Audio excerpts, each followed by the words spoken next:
छत्तीसगढ़ में चल बीएड-डीएड विवाद में 350 किलोमीटर अंबिकापुर से रायपुर की पैदल अनुनय यात्रा कर चुके 3000 बीएड सहायक शिक्षक दिनांक 19/12/2040 से तूता धरना स्थल पर लगातार अपनी सेवा सुरक्षा के लिए संघर्ष कर रहे हैं। कल दिनांक 27 दिसंबर 2024 को बीएड सहायक पुरुष शिक्षक एवं महिला शिक्षक अपनी नौकरी सुरक्षा के लिए सरकार से विनती करने के लिए सामूहिक मुंडन कर रहे हैं। महोदय, निवेदन है कि कल दिनांक 27 दिसंबर 2024 सुबह 10 बजे पुरुष शिक्षकों व दोपहर 2 बजे महिला शिक्षकों का मुंडन कार्यक्रम सरकार के ध्यानाकर्षण हेतु धरना स्थल तूता में रखा गया है। हम 3000 बीएड सहायक शिक्षक 14 दिसंबर 2024 से अंबिकापुर से रायपुर 350 किलोमीटर की पैदल अनुनय यात्रा निकालकर रायपुर पहुंचे हैं एवं दिनांक 19 दिसंबर 2024 से तूता धरना स्थल रायपुर में अपनी नौकरी सुरक्षा के लिए सरकार से विनती कर रहे हैं। जगह जगह मंदिर, मस्जिद, गुरुद्वारे, चर्च जाकर अपनी नौकरी सुरक्षा के लिए भगवान से प्रार्थना कर रहे हैं। लगातार गौसेवा आश्रम जाकर गौसेवा, मरीन ड्राइव में स्वच्छता अभियान के तहत झाड़ू लगाकर, हर गली चौराहे ऑटो रिक्शा पर पोस्टर द्वारा रक्तदान कार्यक्रम में 50 शिक्षकों ने रक्तदान देकर, देवेंद्र नगर साईं मंदिर में प्रसाद बनवाकर जरूरतमंदों की मदद कर रहे हैं। छत्तीसगढ़ सरकार के मंत्रियों विधायकों को आमंत्रण पत्र भी दिया जा चुका है किंतु अब तक सरकार का कोई प्रतिनिधि हमसे न मिलने आए हैं, न सरकार के द्वारा हमारी सेवा सुरक्षा हेतु कोई ठोस आश्वासन या समाधान दिया गया है। इसलिए हम ध्यानाकर्षण हेतु सामूहिक मुंडन कार्यक्रम रख रहे हैं। आता समाज के चौथे स्तंभ सभी मीडिया संपादक महोदय जी से विनम्र निवेदन करते हैं कि आप हमारी खबर को सरकार तक पहुंचाकर हम 3000 बीएड सहायक शिक्षकों की नौकरी सुरक्षा हेतु ठोस कदम उठाकर हम बीएड सहायक शिक्षकों को न्याय दिलवाए। प्रार्थी 3000 समस्त बीएड सहायक शिक्षक छत्तीसगढ़। प्रदेश भर से 3000 बीएड प्रशिक्षित सहायक शिक्षक आज यहाँ पर अपनी गुहार लगाने के लिए आए हुए हैं। सुबह से लेकर शाम तक बोलो, चाहे रात तक बोलो, ये लोग यहीं पर बैठे हुए हैं। किसी की सगाई टूट गई है, किसी के घर का लोन है, किसी का घर टूटा पड़ा हुआ है और ये सोच कर जो है आज इतने परेशान हो गए हैं कि देखिए क्या लिखा हुआ है, सेवा सुरक्षा इच्छा मृत्यु। क्योंकि ये यदि अपना आत्मसम्मान या प्राण नहीं बचा सकते तो ये अपने आप को इच्छा मृत्यु मान रहे हैं। ये मांग रहे हैं एक ही नारा, एक ही मांग, समायोजन समायोजन, एक ही नारा, एक ही मांग, समायोजन समायोजन। तो आइए मिलते हैं। हाँ सर, बताइए आप। नमस्कार साथियों, मैं दयाराम साहू और प्राइमरी स्कूल ब्रिजबेड़ा नारायणपुर में पदस्थ हूँ। मैं कंवर्धा निवासी हूँ साथियों। और देखिए, मेरा वैवाहिक जीवन 5 वर्ष पूर्ण हो गया है। अभी कुछ रोज़ पहले हम लोगों का पुत्र आया था जो कि 7-8 महीना उसको कंप्लीट नहीं हुआ था। जन्म लेने से पूर्व ही वो ख़त्म हो गया और मैं अपनी अर्धांगिनी से अभी दूर हूँ, है ना। बड़ा दुखी है। देखो भाई, मैं आपको संभालो। जॉब इम्पोर्टेंट है वो, है ना। आप लोग इतने दिन से यहाँ पर धरना दिए हो, कोई शिक्षा मंत्री जी या मुख्यमंत्री जी या कोई नेता मंत्री आके पूछा? कोई रिस्पॉन्स नहीं मिल रहा है। और जो मेरी कहा जाए, मेरे माँ बाप लोगों को भी एक लालसा है। मैं कुछ समय पूर्व मैं सहायक वैज्ञानिक के रूप में भी कार्य कर चुका हूँ।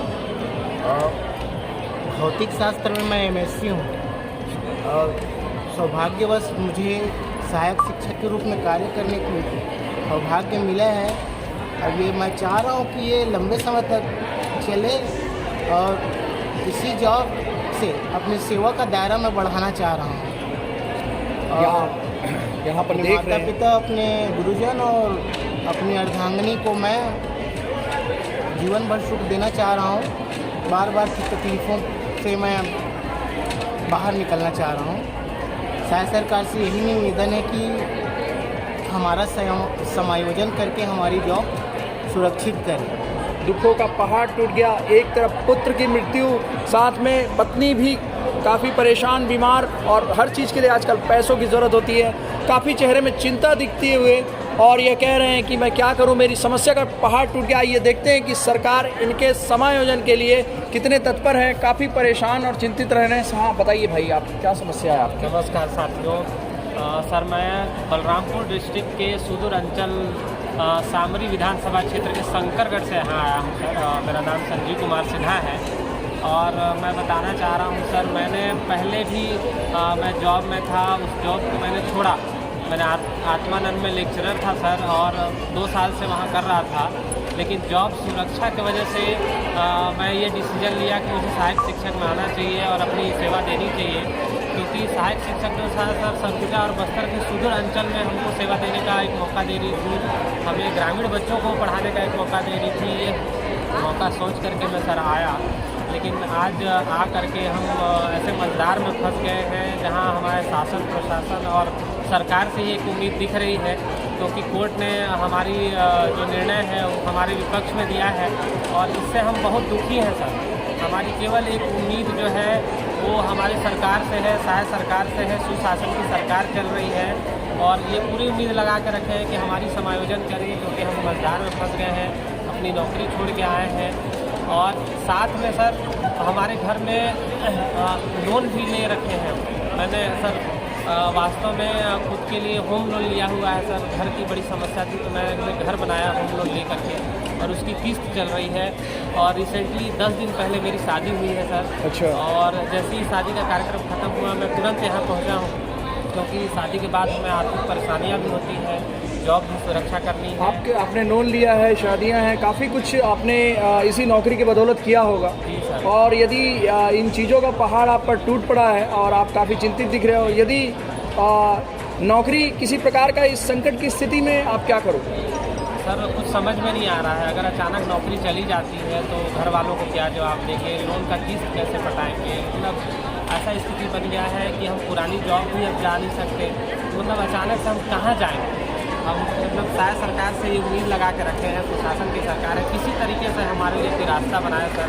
हम बहुत मजबूर हो गए हैं। अब से यहाँ बलरामपुर डिस्ट्रिक्ट से मैं दूर से आया हूँ सर, इसी उम्मीद से कि शायद सरकार हम कोशिश पूरा करेंगे कि इस मंच के माध्यम से आपको जो है कि आपकी बातों को शायद सरकार तक ले जाया जाएगा, और आप लोग निश्चित ही एक अनुभवी शिक्षक हो और इतनी समस्याओं से आप जूझ रहे हो, तो शायद विष्णु जी जो है आपकी बात सुननी चाहिए, जो मुख्यमंत्री जी हैं और आपके शिक्षा मंत्री जी भी हैं, और आदिवासी भी यहाँ पर हैं।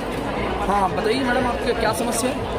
बहुत ज़्यादा मुश्किलों के बाद, शादी के बाद पढ़ना बहुत ज़्यादा मुश्किल होता है, उसके बाद भी ये जॉब मिला और हम बहुत खुश थे।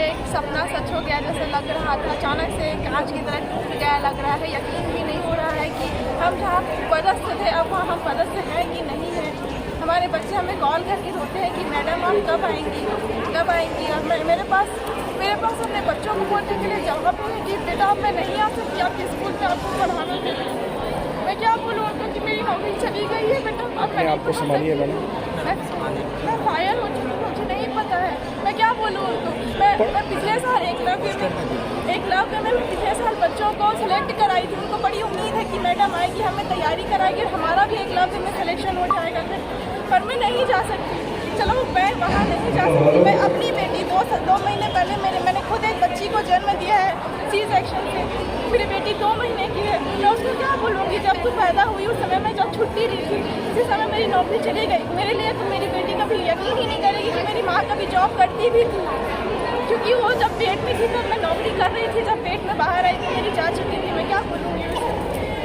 यहाँ पर देख रहे हैं कि काफ़ी समस्या है, लोग रो रहे हैं, परेशान हो रहे हैं, रात भर ठंड में बच्चों के साथ आए हुए हैं। 2 महीने की बेटी को मैं आगे क्या जवाब दूंगी कि मेरी नौकरी कैसे गई? कोई नहीं मानेगा कि इसमें हमारी गलती नहीं थी।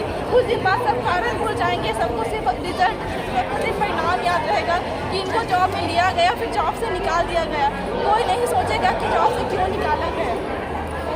तो आइए देखते हैं कि अभी जो हमारे आदरणीय मुख्यमंत्री जी हैं इन सभी के लिए क्या करते हैं। काफ़ी चिंतित माहौल में है। अभी भी मैं बेड रेस्ट पे ही हूँ, ज़मीन में बैठ नहीं सकती, यहाँ पे मुश्किल से आई हुई हूँ।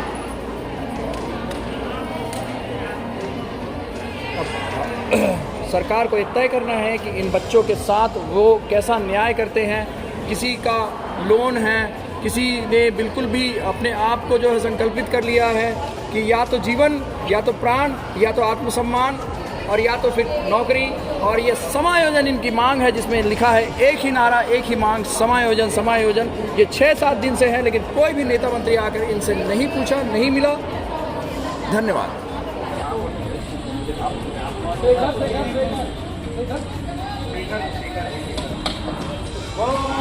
साईं महाराज की जय।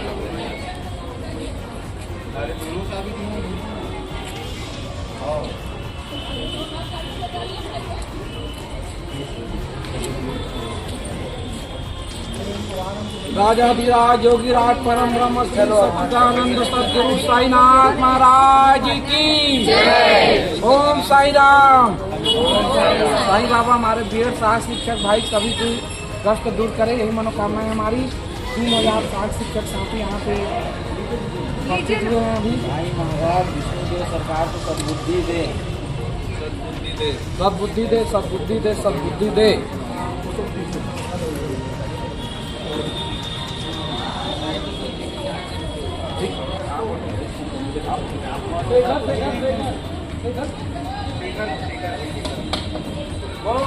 साईं महाराज की जय।